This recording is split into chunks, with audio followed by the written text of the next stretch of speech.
bana agamba ate ekitiibwa yakubye omuntu ekigazi. Era ebyo twagala biveewo n'embeera tewali ngato kati otubakwasa amateeka. Amateeka buli muntu agakwate ate aziza omusango ate abeera ebweru ate alina omusango ayingire ekkomera. Tugenda kuyita eggaali empya nga yabadelegate bokka nga nze mbaswazi.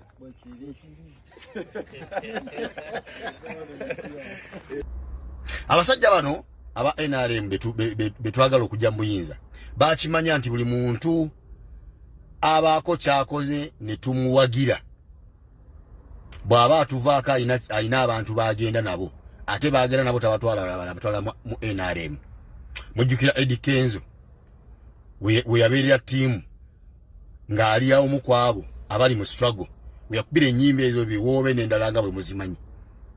Bwe yatuuka okuva mu NUP okugenda mu NRM alina be yagenda nabo bayitirivu obungi abo nga tebalidda. Yatwala bangi paka olwaleero. Era kyova kati kizibu nnyo okusanga omuwagizi wa Eddie Kenzo nga si muwagizi wa NRM kizibu. Alien Skin naye najja ne tumuwagira. Era naye bwe yatuuka okugenda mu NRM alina be yagenda nabo n'okutuusa kati nga tebalidda. Mu benzijukire ennyo mulimu omukyala gwe bayita Fifi da Queen. Fifi da Queen yali wa struggle nnyo ng'akyali ku Bukedde TV. Ngatunka n'abo bagundi be yakolanga nabo kuzi TV ne kuzi radio era nga yabalaga team opposition. Abo gundi we yakyakira ennyawo simenye muyitaani Brian White. Nga Queen la Fifi da Queen ayise gali mu Brian White. Abantu bonna gwe bali bafukaamirira nga liita bimanye ebyo. Alien Skin bwe yajja n'agenda mu bwe yagenda nabo Queen tiyasigala. Naye yagenda naye. Oba kitegeera kati baade bakomezaawo omulala Palaso era ne bazannya kifirimu kyabwe ekyo kye bazannye. Era naye atuuka okugenda abeekera ekiwago bawagudde bakoze eki bagenze nabo. Buli agenda bagenda nabo ababatwala mu NRM. Era kyovula nti buli agenda kizibu okuddamu osanga abamwagira okujja nga ba NRM. Gwe njagala ombuli waliyo wa NUP yenna gw'omanya wagira Alien Skin. Taliyo ero jabalanga bonna ba NRM.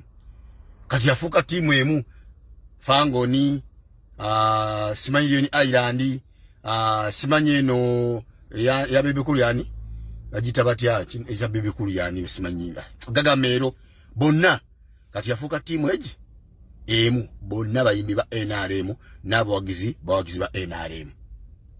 So n'ekyo mu Uganda twagenda twali mu lutalo lwa Alien Skin ne Palaso ne mbagamba mubeere ng'abalaba firimu nga bw'oyinza okulaba firimu nga Lembo alumbye ensi namba Vietnam bw'agenze kununula basibe n'onyumirwa nnyo enzanya ya Lembo n'omuwagira ne bamukuba n'otuuka n'okkaaba amaziga ng'olaba Lembo alumiddwa naye nga muzannyo bikoma mu kibanda n'oddayo n'okola ebibyo. Na kati bwe ntegeeza mwenna babadde banyumira firimu ya Alien Skin ne Palaso bagigadde olunaku lwajjo mu maka ga Mukula Mike.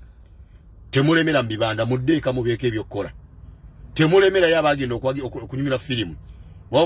Mwali mwagira Alien Skin mu eyo firimu, mwali mwagira Palaso muddeeye ewaka mukole emirimu gy'emiteekeddwa okukola mudde mu struggle muve mu firimu yawedde. Gwe manya nti bonna firimu ze bazannya banoonya kulya gwe gwaliibwa omuna Uganda. Nenge ezo zonna emu mpisi endala mpologoma. Tekuliko omulungi ku babiri. Zonna nsolo zeetaaga kulya.